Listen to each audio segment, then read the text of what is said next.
After KTN News highlighted the plight of a section of Kenyans being harassed in China, the government has finally broken its silence.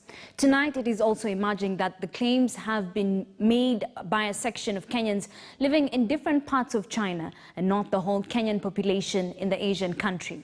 KTN News' George Maringa with the details. No any country have the right. It is such videos circulating on social media that have caused uproar.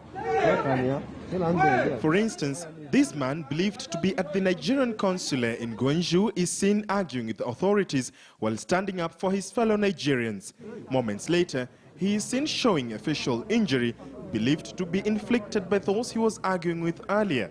Pictures such as these have also been seen where people of African origin seek shelter outside this shop while others are photographed sleeping outside a shop in the night.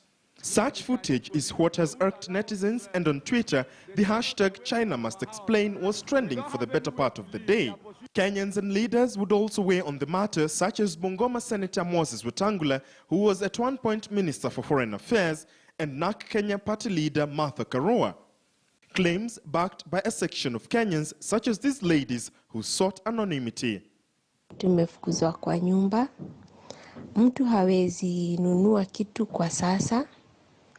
Wametuambia tu hawatutaki kwa nyumba tena. Sasa tuko tu barabarani, hatuna la kufanya.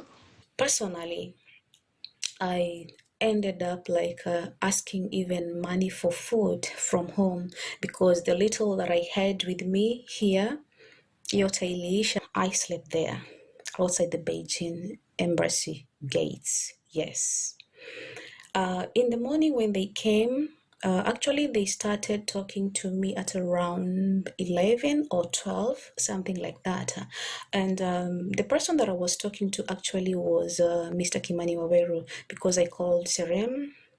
She was not responding to my call. Then I called this other lady, Salome. She was not picking my call. It was only Mr. Kimani. However, some Kenyans, such as Noah Namwamba, say the situation is different altogether. I'd like to shed a bit of light in terms of what's going around in the public, especially on social media.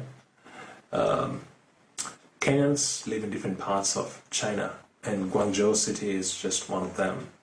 I've been able to speak to different Kenyans in different parts of the country, and they have all confirmed they are safe. I have not heard of anyone who's been evicted, who's been facing challenges in terms of accessing the necessary things they need.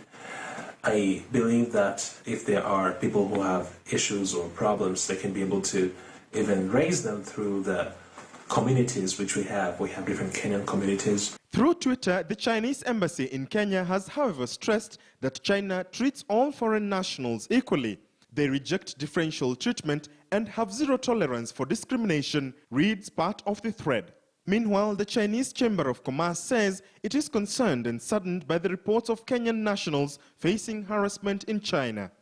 In a statement sent to newsrooms, the Ministry of Foreign Affairs in Nairobi says, and I quote, "The ministry, through its embassy in Beijing, is seized of this matter and has officially expressed concern about these developments and is working with the Chinese authorities to tackle the matter expeditiously.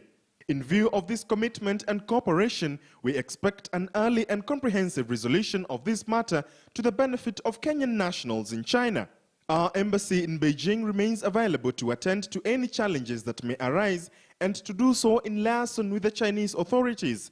All Kenyans in China are therefore encouraged to remain in touch with the embassy either directly or through their Kenyan community leaders," the statement read in part. In the meantime, the affected Kenyans can only bank on hope that the situation will get better as the world continues to combat COVID-19. George Maringa, KTN News. The locals stopped me.